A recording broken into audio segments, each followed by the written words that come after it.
Um espaço onde a alma encontra acolhimento e a verdade encontra voz. Sejam bem-vindas ao Mulheres Curadas Curam, um podcast onde mergulhamos em conversas reais sobre transformação, missão e propósito. Com coragem, leveza e profundidade. Comandado por Larissa Topper, Press, Mas, terapeuta formada em análise sistêmica e constelação familiar. Mentora de terapeutas e criadora do Versalhes, a formação que transforma mulheres em terapeutas especialistas em relacionamentos. Cada episódio é um convite para sua cura e para inspirar outras. Se você sente o chamado de viver com propósito, esse espaço é seu. Porque mulheres curadas curam.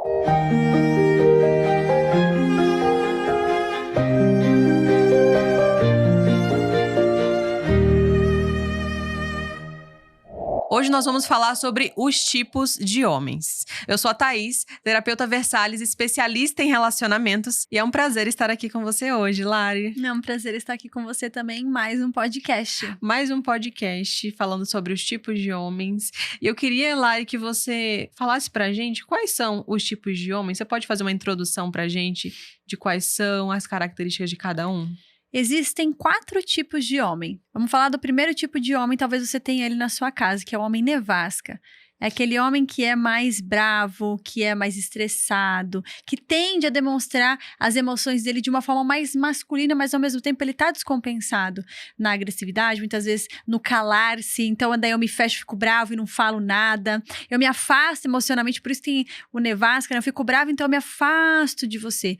Eu fico na minha, eu fico introspectiva. Nós temos o leitinho, que é o homem que é aquele homem passivo, aquele homem encostado, aquele homem que não toma iniciativa, aquele homem que tem medo da vida, aquele homem que você é mais homem que ele precisa que você cobre ele, que você empurre ele, que você diga o que ele tem que fazer, porque ele nunca sabe o que fazer e te decepciona muitas vezes. Nós temos o homem bobo da corte, que é o homem que é bobo, que é daquele jeito assim legalzão da galera, da balada, da cerveja, da curtidinha do Instagram, das mulheres que ele segue, da pornografia. É um homem que tem bastante esse viés infantil. E nós temos então o rei, que é aquele homem que todas as mulheres desejam. Um homem que é masculino, provedor, líder, protetor, mas também tem o seu lado feminino bem desenvolvido. O que é um lado feminino? É o lado das emoções. Eu consigo falar sobre aquilo que é importante pra mim, eu consigo te ouvir, eu tenho empatia, eu tenho presença emocional. Então é um homem que não é perfeito, mas que ele te entrega o melhor que ele tem condição de entregar de forma madura. Então são esses 4 tipos de homem. Qual será que é o seu? Comenta aqui embaixo. Eu já tive todos eles na minha vida. É? Já teve? Já tive experiência com cada um deles. E aí? Qual foi o mais difícil? O mais difícil é o bobo da corte. Sério? Que é o que eu mais atraí por causa do meu pai. Meu pai também era bobo da corte. E aí eu tenho repetia esses padrões na minha vida. Até me tornar uma rainha e atrair um rei, né? Amém. Eu realmente nunca tive um nevasca, eu tinha mais bobo. Não, tive sim. Teve o nevasca, que foi o meu ex antes do André. Teve o primeiro, que foi o bobo da corte. E teve o leitinho, que é o André. Ele era, não é mais, né, meu amor?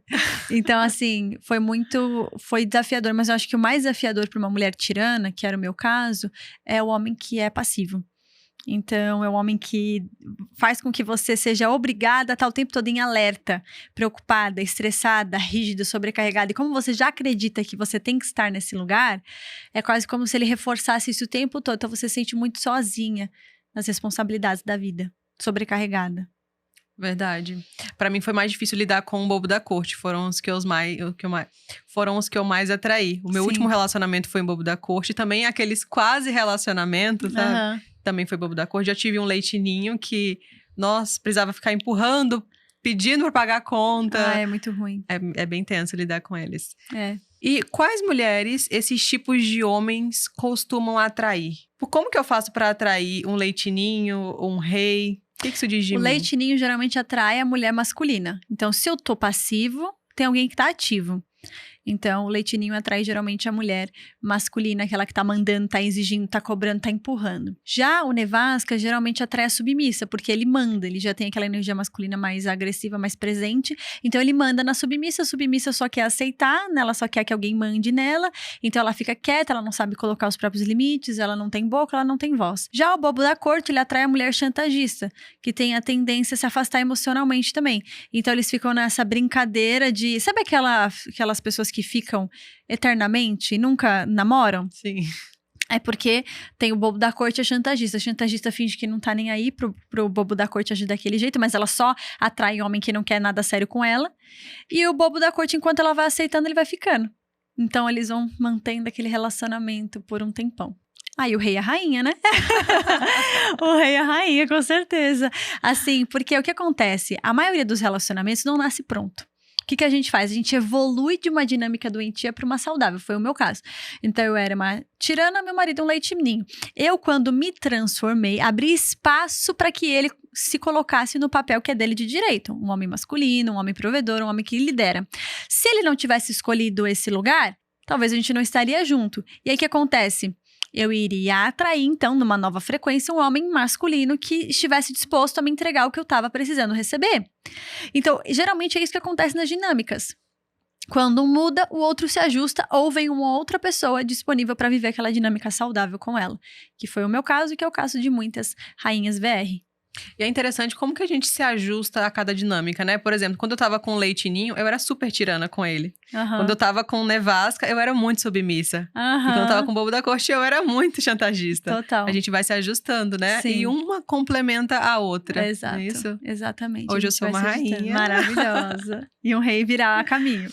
E um rei virá a caminho. Já está vindo, já está decretado. Amém. Então, para atrair um rei, eu preciso mudar para incentivar a mudança dele. E pode acontecer de eu atingir essa mudança, mas o outro escolher não mudar? Sim, pode acontecer do outro escolher não mudar. É raro, mas acontece.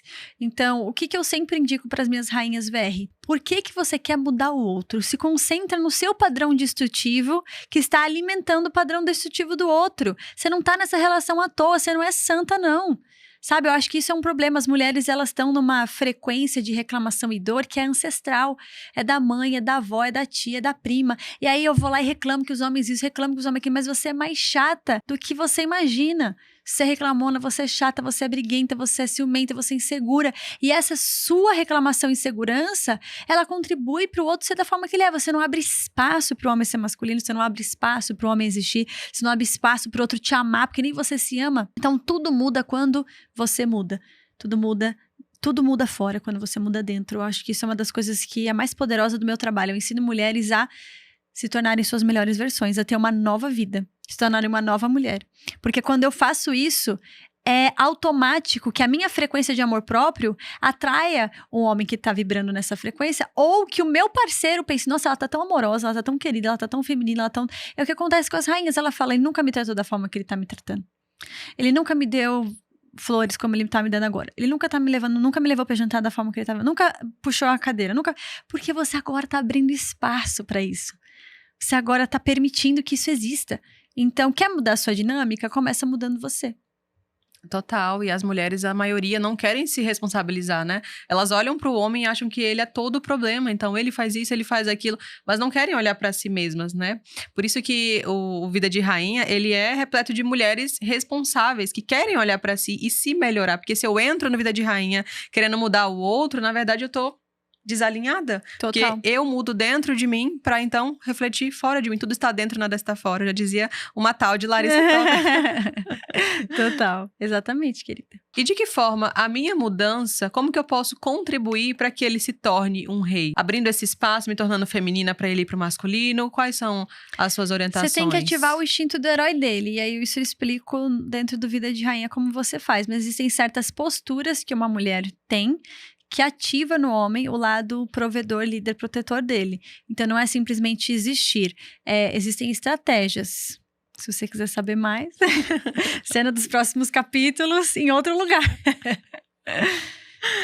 E por que que esses homens, eles se tornam esse tipo de homem? O que que contribuiu na vida deles para que ele se tornasse leitinho, para que ele se tornasse um rei? Boa pergunta.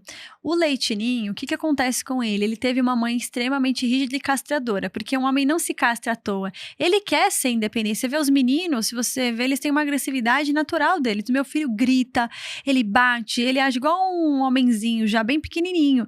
E aí, se você tem uma mãe que castra, tudo que ele fizer que é masculino, ela vai dizer que não pode. Não pode gritar, não pode falar assim, não pode agir dessa forma, não pode isso aqui, não pode isso aqui, não pode sentar assim, não pode falar com o jeito com a mãe, não pode. E aí, tudo ela ela vai castrar ele. O masculino dele é ruim. Já uma mãe equilibrada, uma mãe feminina, ela vai incentivar que ele faça lutinha com o pai, sim, que ele corra muito, que ele seja menino, que ele seja hiperativo, que ele faça esporte, que ele ajude ela com as tarefas da casa, pegue as compras, seja forte, seja gentil, abre a porta do carro. Então a mãe vai incentivar ele a ser, e o pai, obviamente, vai ser o maior exemplo disso. Só que é ao contrário. Homens leitinhos geralmente foram criados pela mãe solteira, que não tinha homem ali pra ajudar ela. E aí o menino virou o homem da mãe. E aí a mãe sempre tratou ele como o menininho preciosinho dela que não podia fazer nada. E ele sempre sentiu que precisava cuidar da mãe. Ou com mães que têm maridos passivos. E aí o filho observa aquilo e repete. Ou mães que o pai foi embora, abandonou, deixou ela sozinha. Ou com mães que realmente são muito castradoras, muito agressivas. Então, ele aprendeu que ser masculino é ser fraco, é ser passivo. E a mulher, a mesma coisa? Viu essa mãe dentro de casa e se tornou essa mãe Exatamente, tirana. exatamente. Já o Nevasca, ele viu o pai sendo fechado emocionalmente, ausente, bravo, ou cheio dos valores, não pode fazer isso, não pode fazer aquilo, homem tem que fazer tal coisa, homem não chora, homem não tem sentimento, homem tem que levantar, homem tem que trabalhar, não fica quieto, não fala nada, um pai muito alcoólatra, um pai muito indisponível, e aí ele aprendeu que os sentimentos não podem ser expressados, viu uma mãe muito submissa que também não falava dos sentimentos. Já o bobo da corte, ele viu muita farra, muito oba-oba, muito pai voltando tarde do bar, talvez até a própria mãe sendo essa mãe mais irresponsável, mas geralmente é o comportamento do pai que o menino pega, ou a falta do comportamento do pai. Então aí esse homem ele fica irresponsável, das piadinhas, viu o pai sempre dando em cima de várias mulheres, ele começa a dar em cima também, então fica essa dinâmica se perpetuando através do exemplo que a gente recebe. E o rei é a mesma coisa, presenciou um pai, provedor, protetor, líder e seguiu exatamente o que o pai fazia. Exatamente. Ou, muito raramente, viu uma mãe incentivando ele a ser esse homem para outras mulheres. Acontece, tem. Uma mãe que empurra ele para a vida e ensina valores, mas é raro. Muito interessante. Como que a nossa criação, o exemplo de pai e mãe, né, que são os primeiros referenciais para nós, referencial de mulher, de homem, de relacionamento, como que isso impacta na nossa vida, né? Como que nós repetimos, nós somos condicionados a repetir os padrões da nossa vida e a gente não percebe, é inconsciente, né? Total. Porque nenhuma mulher vai escolher um homem passivo que precisa ser mandado, precisa ser empurrado. Não, a gente atrai exatamente a nossa crença. A minha crença é de que os homens são assim, então eu vou atrair um homem leitinho também, para reforçar aquilo que eu acredito e me tornar a tirana, o homem dessa relação. A única cadeira que sobra, que é a da masculinidade. Aí eu fico sobrecarregada, cansada, e ele passivo, tal como o relacionamento dos meus pais. Isso Exato. é muito interessante. Exato. Porque é familiar, né? Então, quando você vê uma pessoa agindo, que nem a minha irmã, engraçado, porque ela tem um namorado que é advogado e surfista. O meu padrasto é advogado e surfista. Oh, louco. E quando ela falou, eu não percebi que isso era na hora. A gente não quer ver, porque a energia é similar. A energia gostosa, mais tranquila, mais de boa, uma maneira... Todo mundo adora, todo mundo gosta da pessoa e você se sente em casa. Pô, isso aqui eu conheço, isso aqui é confortável, isso daqui faz sentido. E aí eu vou repetir a mesma história porque é familiar e a criança quer sentir o conforto que ela sentia. O corpo também está sempre querendo, o cérebro, economizar energia. Então, se eu vou pelo familiar, o conhecido, eu já sei o que fazer. Isso é até um pouco perigoso também, né? Porque o nosso cérebro, ele é condicionado a buscar o que é familiar. E muitas vezes teve agressão na minha casa, teve traição na minha casa. E aí tem até aqueles relacionamentos que as mulheres passam anos num relacionamento abusivo e não sai, não consegue sair, tá dependente emocional. E aí permanece porque é familiar, porque tá confortável, porque na família também presenciou isso. Fala um pouquinho sobre isso. Existe o prazer no desprazer, o prazer na dor. Que é quando eu tô acostumada a viver aquilo e eu encontrei algum tipo de alegria nesse descontentamento. Então, eu encontrei algum tipo de propósito nisso. Então, porque, por exemplo, ele me bate, mas pelo menos ele me vê. Muitas mulheres abusadas, ele me abusa, mas pelo menos eu tô recebendo carinho. A minha mãe tá me xingando, mas tá olhando pra mim. Então, pelo menos isso. E aí eu encontro um alívio nessa dor pra justificar isso.